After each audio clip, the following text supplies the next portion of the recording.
What's going on, guys? Week one of the meet prep has started. 12 weeks out from the meet, November 19th in Kennewick, Washington. Should be a fun meet. It filled up in less than 4 hours, so should be fun getting out there and competing with everyone. So the first thing I did was top set of squats, which was 615 for a triple. Getting back to the heavier weight and getting back to low bar, there was definitely some technical issues that I've had.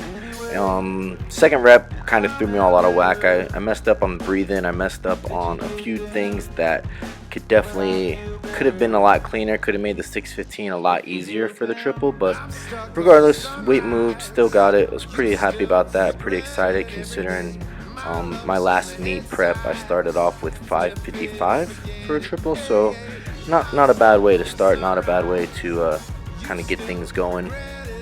The day before squats, I did some back work. I dropped the back day, so now I'm only doing one back and shoulders and arms accessory day on Sundays, squats on Mondays, rest Tuesday, close grip work on Wednesday, Thursday is deadlifts, Friday is rest, and Saturday is competition grip bench or duffalo bar bench. So everything's moving good this week. This was kind of leading up to the 615. 575 was my last warm up, and then jumped straight to 615. Felt good walking out and getting the weight on your back and getting low bar and just getting everything dialed in again. There's going to be not much of a learning curve, but just having a few technical things that went wrong with the 615. Could just be that it's the heaviest weight I've ever tripled, so a lot of those things come into play. For my accessory movements for the squats, I'm going to be doing some high bar close stance pause squats, 1 to 2 seconds. These seem to carry over pretty well for me. I used to have to wear heels to get depth, but just working on some movement pattern stuff and working on some bracing and rooting to the ground, I've been able to hit depth pretty easily with the close stance flat shoes now. So really happy with that improvement. Not relying on the shoe to do the work and mostly relying on actually fixing the movement pattern, which I've talked about several times. It's not about putting band-aids on to get through the workout, but it's about taking the time to fix the issues at hand and get things rolling in the right direction. So finished up with the pause squats, did 3x3 there, and then went into some sumo pulls. You'll notice that the chains are out in front, and what this is doing is that this is also a good way to teach technique in the sumo.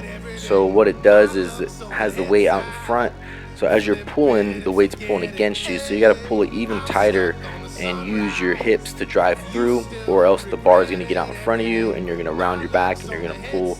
It's going to look really bad, and also help utilize your lats and get them going. So being able to do that and get in really good position and work that on my practice day, which is after my heavy squats, it should pay pretty big dividends. I did it my last training cycle for the first time, deadlifting twice a week, and they gave me a 40-pound PR in my deadlift come competition day. So I'm excited to kind of push that and see where that goes and keep working that. I'll do that for probably about 4 to 5 weeks and go back to doing some straight weight and making sure that the carryover is there. I don't want to really rely on it too much. I just want to get the benefits of it and then get rid of it so that everything carries over pretty seamlessly.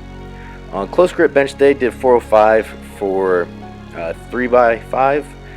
Did 365 first, 385. So the key for the day was to work up to 5 sets of 5 with weights between, I wanted to start with 365, see how it felt. If it felt light, go up. If that felt light, keep going up until it felt about right. Took 2 sets and then 405. Felt pretty good. Lost a little bit of the groove on the first set, but as you can see here, the second and third set moved really well, and just adding these back in, the touch and go style as opposed to the pause, which I was doing in the off season.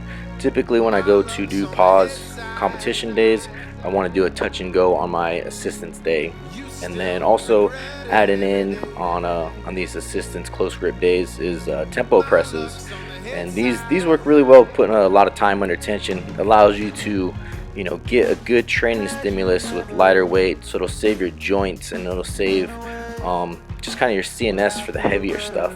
when you're ready to push that. So being able to pick an exercise and make it more difficult with lighter weight, so you get the same training effect with as it would be if it was heavier weight, is always a good way to stay healthy. It's always a good way to kind of push things a little bit further than you can.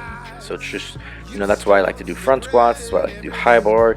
It's allowing me to lift with a lighter weight, but it's equally as difficult as if I was lifting competition style with a heavier weight.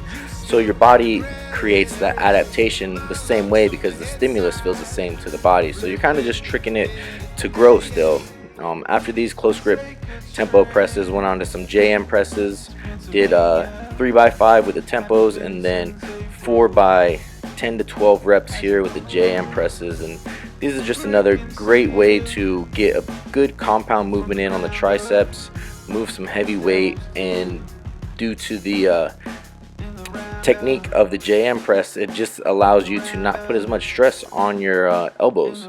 So the more you can stay healthy, the more you can kind of do exercises to not put stress on the joints but actually build some muscle, then those are going to be the best bets when it comes to meet prep, because once you put the heavy weight on your back, that's going to beat you up pretty bad. So you want to do a lot of stuff restorative manner. So that's pretty much the first half of the week. I'll get you guys the second half of the week coming up. Make sure you like, subscribe, and share. And until next time, guys, take care. My luck's on the head side. Flip it if again.